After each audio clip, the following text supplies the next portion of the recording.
আমরা কি ভয় পাইছি? ভয় পাইছে হাসিনা আর ওবায়দুল কাদের। আমরা জাতীয়তাবাদী ছাত্রদল প্রস্তুত রয়েছি আপনার টেক ব্যাক বাংলাদেশে ফিরে যাওয়ার জন্য। এই মঞ্চটা কি এখন একটা কারাগার মনে হচ্ছে না? দুর্বার আন্দোলন করে তুলে তাদেরকে বিতাড়িত করতে হবে।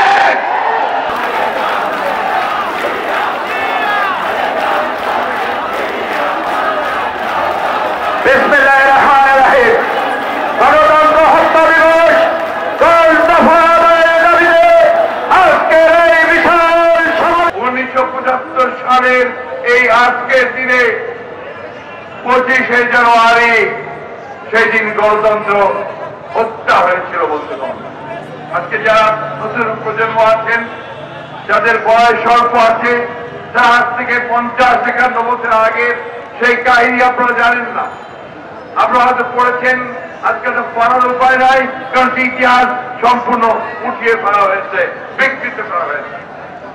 আজকে যদি আমাদের কাছে জিজ্ঞেস করেন 1972 থেকে 75 সাল পর্যন্ত কি এমন ঘটলো যে আপনাদের সেই স্বপ্নকে ভেঙে দিয়ে মঞ্চে আকাঙ্ক্ষা গুলোকে ধ্বংস করে দিয়ে একটা এক দলীয় শাসন ব্যবস্থা বাদশাহ প্রতিষ্ঠা করতে হলো, তারা জবাব দিতে পারেন না। বাংলাদেশ হয়েছিল এক দল, একজনের, এক কথা, এক ব্যক্তি শাসন করবে।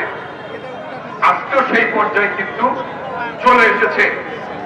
তার প্রমাণ আপনারা দেখুন, এই মঞ্চে আজকে প্রধান অতিথি যারা মৃত ফখরুল আলমগীর সহ অনেক নেতারা এই মঞ্চে রয়েছে। এই মঞ্চটা কি এখন একটা কারাগার মনে হচ্ছে না?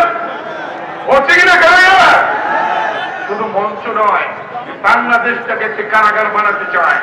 সকল কেন্দ্রীয় নেতা, অঙ্গ সংগঠনের নেতা, ছাত্র দল, যুব দল, স্বেচ্ছাসেবক দল, শ্রমিক দল, মহিলা দল, তাঁতি দল, ছাত্র সহ সকল দলের নেতৃবৃন্দ 7 তারিখে হামলার পরেও যে আপনারা রাজপথ ছেড়ে দেন নাই, সেটার জন্য আমি ধন্যবাদ জানাই। আমরা কি ভয় পাইছি? ভয় পাইছে হাসিনা আর ওবায়দুল কাদের। এই জন্য ভয় আবল তাবল বলা শুরু করছে।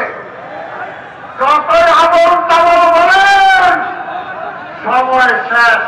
আমরা ভোট চাই, ইনশাল্লাহ ভোট আদায়ের জন্য আমরা কি আন্দোলনে প্রস্তুত আছেন? ইনশাল্লাহ আন্দোলনের মধ্য দিয়ে আমরা বিজয় অর্জন করব। জাতীয় নেতৃবৃন্দকে ছাত্র দল আশ্বস্ত করতে চায়, জাতীয় দল ছাত্র দলের অসংখ্য নেতা কর্মী খুন হয়েছে। আমাদের 260-এর অধিক নেতা কর্মী কারাবরী রয়েছে, কিন্তু জাতীয়তাবাদী ছাত্র দল বিস্তার শপথ গ্রহণ করেছে।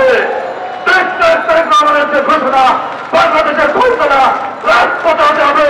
সেই রাজপথের ভোট দেওয়ার জন্য জাতীয়তাবাদী ছাত্র দল আশ্বস্ত করতে চায় 23 তারিখ আমাকে।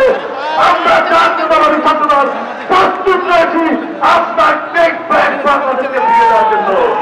তরুণ প্রজন্ম, নতুন প্রজন্ম যারা আমার বক্তব্য শুনছেন, তাদের উদ্দেশ্যে বলতে চাই, প্রিয় ভাইরা, সারা বাংলাদেশে আজকে জনগণ যেভাবে এই অপশক্তির বিরুদ্ধে জেগে উঠেছে, আগামী দিনে এই 2023 সালে সকলে ঐক্যবদ্ধ হয়ে সরকারের বিরুদ্ধে দুর্বার আন্দোলন করে তুলে তাদেরকে বিতাড়িত করতে হবে।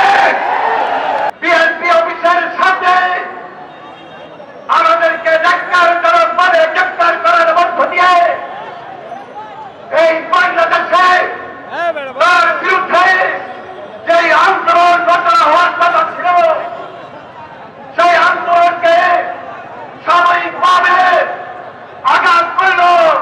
এই আন্দোলন আমাদের পথে আজকে জনতার ঐক্যবদ্ধতার মধ্য দিয়ে বেগবান হচ্ছে এবং বেগবান করেছে।